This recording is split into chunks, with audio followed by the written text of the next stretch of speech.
A skeleton pulled from a Roman latrine in York in 1972 contained something besides bone.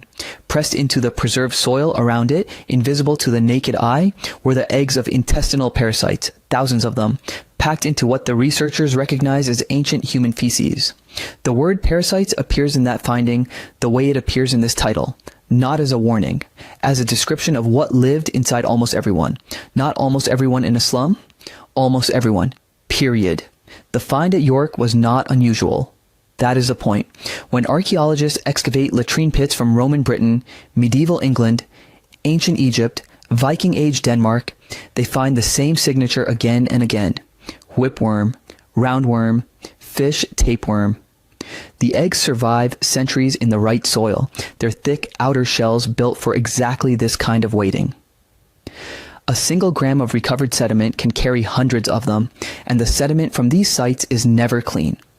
Researchers have pulled the same eggs from the gut contents of Egyptian mummies, dating to 1200 BCE, from Peruvian mummies, from the preserved intestines of the Tolland man, a bog body found in Denmark and dated to roughly 400 BCE. His last meal was still identifiable. So was what was sharing it with him.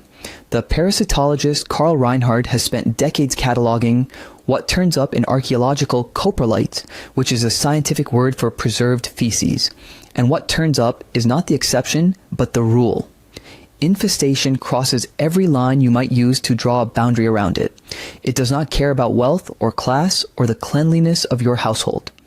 Roman citizens with underfloor heating and public baths show the same worm burden in the archaeological record as the laborers who cleaned the streets outside.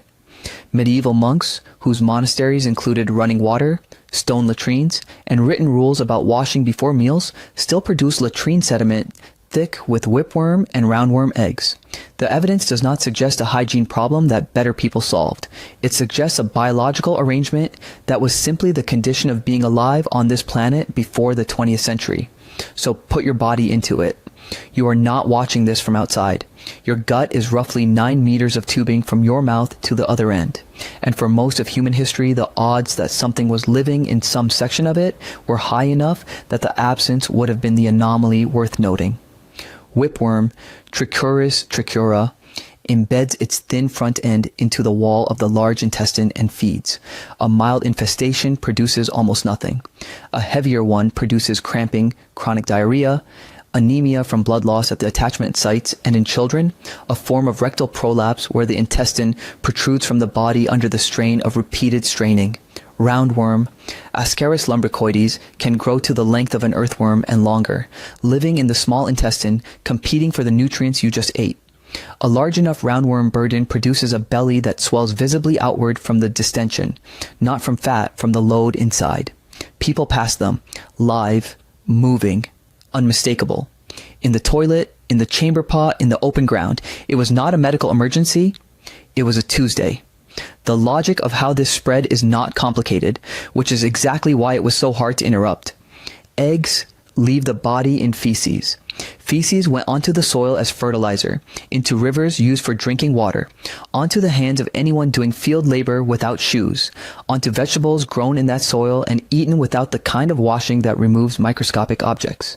Night soil, the polite term for human waste collected in cities and sold to farmers, was an economic system. It moved parasites from urban latrines to rural fields and back into urban mouths in a closed loop that functioned efficiently for centuries. Animals shared the burden. Cattle, pigs, and fish each hosted their own tapeworm species. Taenia saginata, Taenia solium, Diphyllobothrium latum, and each one made the jump to human hosts through undercooked meat or fish eaten by people who had no way to know. The flesh was carrying larval cysts visible only on close inspection. Crowding accelerated all of it, but crowding was not required. The spread worked fine on a single farm. But the common intestinal worms, the ones that cramped your belly and stole your iron and passed through you in the night, were not the full inventory. Guinea worm, Dracunculus medinensis, the name translates roughly as little dragon of the waters, entered the body through contaminated drinking water as a microscopic larva and then spent a year growing inside the connective tissue of the legs. At the end of that year, it emerged, slowly, by forcing its way through a blister in the skin. The ancient method of removal was to wind the worm around a stick a few centimeters a day over weeks, being careful not to break it because a broken guinea worm releases bacteria into the tissue and the resulting infection could kill. The image of a worm being wound onto a stick appears in medical iconography dating back to ancient Mesopotamia. Some historians believe it is the origin of the caduceus. Liver flukes leave calcified traces in tissue. Researchers have found them in Egyptian mummies. Echinococcus, a tapeworm whose larval stage forms fluid-filled cysts rather than growing into a worm in the gut, produces cysts that have been identified in preserved tissue from multiple ancient populations.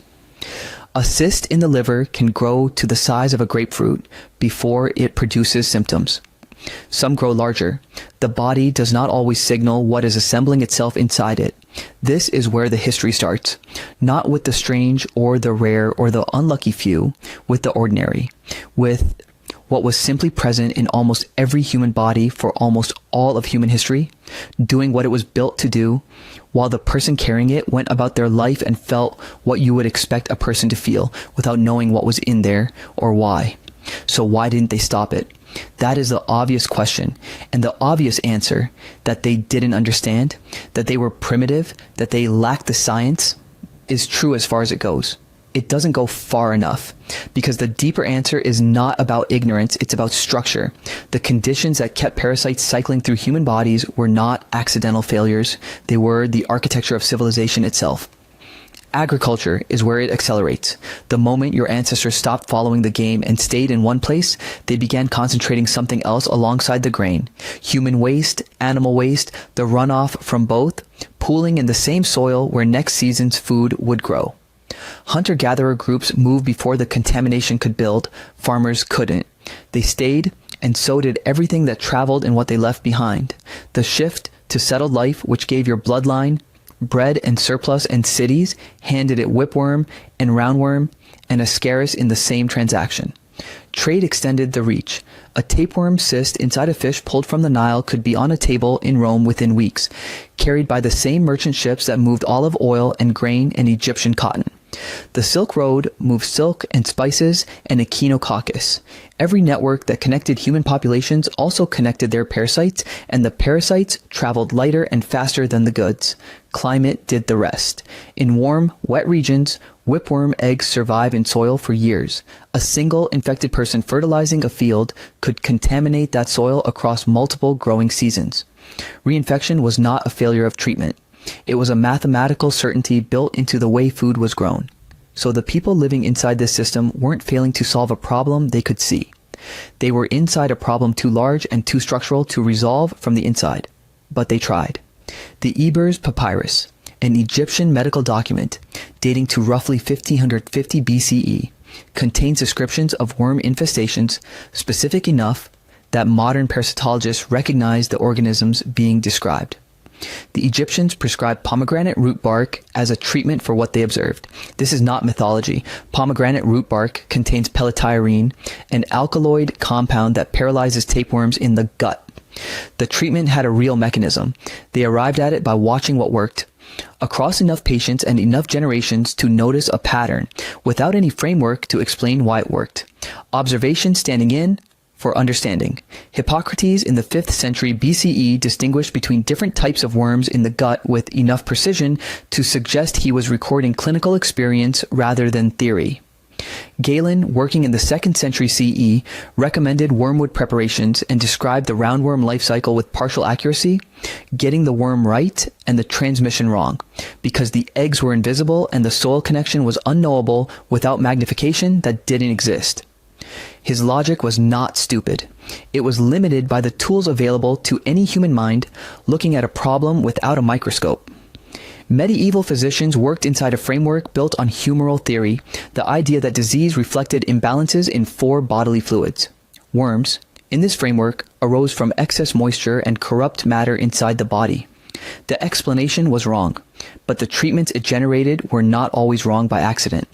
Wormwood, garlic, tansy, cloves all appear in medieval texts as remedies for intestinal parasites. Several of these contain compounds that either paralyze worms, disrupt their metabolism, or create a gut environment hostile to their survival. The theory behind the prescription was fiction. The pharmaceutical effect was sometimes real. A monk in 12th century Canterbury writing about a remedy he had watched work for 40 years was not practicing superstition. He was practicing an empirical tradition that lacked the language to explain itself. Where it failed was consistency, and where it harmed was predictable. Purges violent enough to expel worms also dehydrated patients already weakened by chronic blood loss. Mercury compounds used against parasites in later centuries poisoned the host along with the passenger. The line between treatment and additional injury was not always clear, and the people walking it had no way to know which side they were on. Now bring it back to you. Your immune system carries the record of this arrangement. Eosinophils, a type of white blood cell, exist in elevated concentrations in people dealing with parasitic infections. They evolved to respond to exactly this threat. In a world where the threat is largely gone, those same immune mechanisms can misdirect toward things that aren't parasites at all. Pollen, pet dander, certain proteins in food. Some researchers in the last 2 decades have proposed what's called the hygiene hypothesis, later refined into the old friends hypothesis. The idea that certain immune disorders in industrialized populations may be partially connected to the sudden absence of organisms the immune system spent thousands of years learning to tolerate. The science is still being worked out, but the shape of the argument is this: your body was calibrated for a world that no longer exists, tuned to a background presence that vanished too recently for the calibration to change.